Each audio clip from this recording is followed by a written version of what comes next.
እንግዲህ ከባሉ አጠቃላይ አከባበር ሁነት አኳያ በተመለከተ በንድፈ ሐሳብ ደረጃ እዚህ ቤት ያለ አካል ያን ያህል አዲስ ይሆናል ብዬ አላስብም። ምክንያቱም በተግባሩም በሂደቱም በአንድም በሌላም እየተፈጠሩ ያሉ ክስተቶችና ሁነቶች ተጋሪ ስለሆን የአካባቢ ጥበቃ ምን ማለት ነው የሚለው ነገር ለዚህ ቤት ያን ያህል ግራ ያጋባል ብዬ አላስብም። ምክንያቱም አሁን ዓለማችን እየተፈተነች ካለችበት ሁነኛ ክስተቶች መካከል በግንባር ቀደምትነት ከሚጠቀሱ አንዱ የአካባቢ ጥበቃ ሁኔታን በተመለከተ ነው። እንግዲህ ዓለም በጦርነት ትፈተናለች፣ ዓለም በተለያዩ ምክንያቶች ትፈተናለች። ነገር ግን ዓለም በተለይ በአካባቢ ጥበቃ የምትፈተነው ሁነት ደግሞ ከፍተኛ የሆነ ቁሳዊም ሰብአዊም ውድመቶችን እያስከተለ ነው ያለው። ከዚያ አኳያ ምናልባት እንደ ሀገር ወስደን ካየን ከፓርቲም ከመንግስትም ኢኒሼቲቮች አኳያ ትኩረት ከተሰጣቸው መሰረታዊ ጉዳዮች መካከል የግንባር ቀደሙን ድርሻ ተሰጥቶት አሁን ላይ ትልቅ ለውጥ ለማምጣት ከፍተኛ የሆነ ርብርብ እያደረግንበት ያለው አንዱ ተግባር ነው። ምናልባት ለአብነት ለመጥቀስ ያክል እንግዲህ የአረንጓዴ አሻራን ከዚያ አኳያ ማንሳት ይቻላል። በተለይም እንደ ፓርቲ ወስደን ካየን ፓርቲያችን የመንግስት ስልጣንን ከተረከበ በኋላ በተከታታይ አመታቶች ውስጥ ምን አይነት ስራዎችን እያከናወነ ምን አይነት ተግባራትን እየፈጸመ እንደሆነ በግልጽ የሚታወቅ ነው። እንግዲህ በየአመቱ ምን ያህል ችግኞችን እየተከል በዛው ልክ ደግሞ የአካባቢን ምህዳር የአካባቢን አጠቃላይ ተጽዕኖ ሊቋቋም በሚችልና ሊለውጥ በሚችል አግባብ ከፍተኛ የሆነ ስራ እየተሰራ ያለበት ሁኔታ ነው ያለው ከዚህ አኳያ ማለት ነው። ሁለተኛው ብክለትን ሊከላከሉ የሚችሉ ተግባራትን በመፈጸምና በማስፈጸም ረገድም እንደ ፓርቲም እንደ መንግስትም በኢኒሼቲቭ ተይዞ ከፍተኛ የሆነ ስራ እየተሰራበት ነው ያለው። ምናልባት በቅርቡ ሰምታችኋል ብዬ አስባለሁ።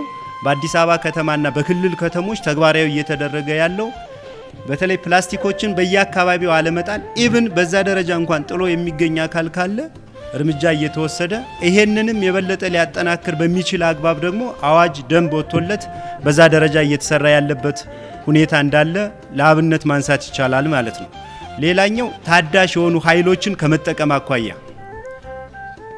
አሁን በከፍተኛ መንገድ ኢቭን ከአፍሪካ ካሉ ሀገራት በግንባር ቀደምትነት ከሚጠቀሱት ውስጥ እንደ ሀገር ከፊት የተሰለፍንበት ነባራዊ ሁኔታ ነው ያለው። አሁን ባለው ሁኔታ ለምሳሌ የኤሌክትሪክ መኪኖችን በየደረጃው ወደ ሀገር ውስጥ በማስገባት ረገድ ከፍተኛ የሆነ ጅምር አለው።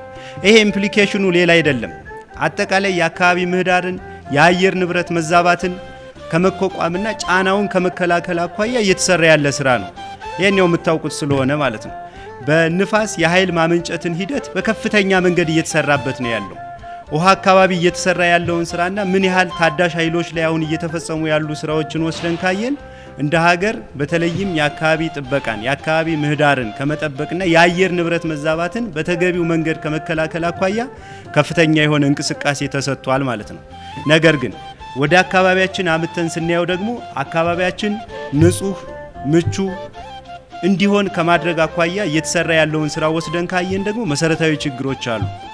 ለዚህ ለአብነት ያክል እንኳን ከተማችንን ወስዶ ማየት ይቻላል። ምን ያህል በሚባለው ልክ ነው፣ ምን ያህል በምንዋረው ደረጃ ልክ ነው የሚለውን ወስደን ካየን መሰረታዊ ችግር አለ። በዛ ደረጃ አካባቢ ንጽህናው ሲጠበቅ አካባቢ ከተለያዩ ቆሻሻዎች ሲጸዳ ለሰው ልጅ ጤንነት አጠቃላይ ለሁለንተናዊ ለመኖር ምቹ ሁኔታ የሚፈጥር ስለሆነ በዛ ደረጃ ልዩ የሆነ ትኩረት ሰጥቶ በመስራት በመንቀሳቀስ ረገድ መሰረታዊ ችግር አለ። ይሄም በግለሰብም እንደ ተቋምም እንደ ቡድንም ወስዶ መስራትና ማሻሻል ተገቢነት አለው ማለት ነው። ስለዚህ እዚህ አካባቢ ተቋሙም ምን ይጎላል፣ ምን አልተሰራም፣ ከኛ ምን ይጠበቃል፣ ማህበረሰቡ አካባቢ ምንድነው መስራት የሚገባን የሚለውን ነገር እኔ ከሌሎች አጋር ተቋማት ጋርም ቢሆን ተቀናይቶ እና ተናቦ ስራ መስራት አግባብነት አለው ብዬ አስባለሁ።